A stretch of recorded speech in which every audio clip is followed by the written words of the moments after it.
Good morning, dear students. Some students want the चिकित्सा of व्रणशोफ जो षष्ठी उपक्रम बताए गए हैं 60 प्रकार के व्रणशोफ के इन्फ्लेमेशन के उपक्रम या चिकित्सा या ट्रीटमेंट बताई गई है, उनके बारे में जानना चाह रहे हैं कि सप्त उपक्रम भी बताए हैं व्रणशोफ के लिए और षष्ठी भी। एक्चुअली जो षष्ठी उपक्रम है वो डिटेल्ड डिस्क्रिप्शन है और सप्त उपक्रम जो हैं वो आपको 7 प्रकार की चिकित्सा बताई गई है। षष्ठी उपक्रम उन्हीं 7 प्रकार की चिकित्सा में सप्त उपक्रम में सम्मिलित हो जाते हैं। जैसे पहले कहा गया आदौ विमलापनम कुर्यात्, द्वितीयम अवसेचनम, तृतीयम उपनाहम च चतुर्थी पाटन क्रियाम, पंचमम शोधनम कुर्यात्, षष्ठम रोपणम इष्यते, सप्तम वैकृतापहम। यानी कि सबसे पहले विमलापन, ये 7 प्रकार की जो चिकित्सा है, पहली है विमलापन, दूसरी अवसेचन, तीसरी उपनाह, चतुर्थी पाटन क्रिया, फिर 5वीं शोधन क्रिया, 6ठी रोपण और 7वीं वैकृतापहम कही गई है।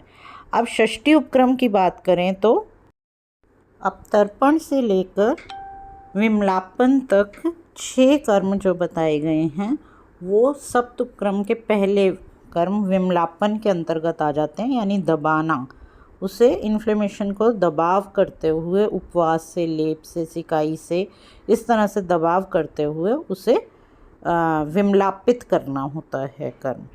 फिर उसके बाद जो बताए हैं 7वीं क्रिया से लेके, यानी विश्रावन से लेकर 10वीं क्रिया विरेचन तक, विश्रावन से विरेचन तक दूसरे कर्म अवसेचन के अंतर्गत आ जाता है, यानी ये विरेचन का विस्तृत कर्म है। फिर उसके बाद 11 और 12 यानी कि उपनाह और पाचन उपनाह के अंतर्गत आ जाते हैं। फिर पाटन से लेकर सीवन तक, 13वें कर्म से लेकर 21वें कर्म तक पाटन क्रिया के अंदर आता है, यानी कि उसमें इंसीजन एंड देन स्टिचिंग तक का काम जो है वो सारा पाटन क्रिया के अंतर्गत आता है। फिर 22वें कर्म है संधान, संधान से लेकर के 34वें कर्म यानी कि व्रण धूपन तक, व्रण धूपन तक जो है वो शोधन रोपण क्रिया के अंतर्गत आ जाता है, 5वीं और षष्ठी क्रिया के अंतर्गत आ जाता है। उसके बाद जो है बाकी के सभी कर्म जो हैं 7वीं क्रिया वैकृत आपहम के अंतर्गत आते हैं। तो ये इस प्रकार से 60 उपक्रम जो हैं वो 7 उपक्रम के अंदर ही सम्मिलित हैं।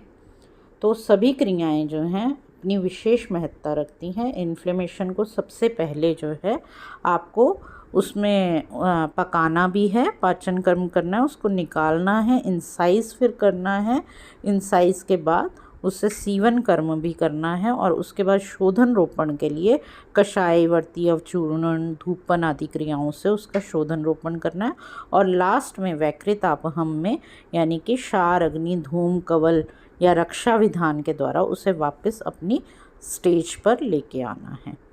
तो इस प्रकार से ये 60 उपक्रम हैं जो कि 7 इन्हीं आदौ विमलापनम कुर्यात्, द्वितीयम अवसेचनम, तृतीयम उपनाहम च, चतुर्थी पाटन क्रियाम, पंचमम शोधनम कुर्यात्, षष्ठम रोपणम इष्यते, सप्तम वैकृतापहम के अंतर्गत आ जाते हैं।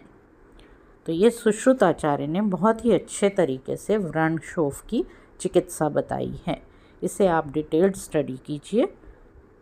Hope this all is clear to all of you. Thank you so much.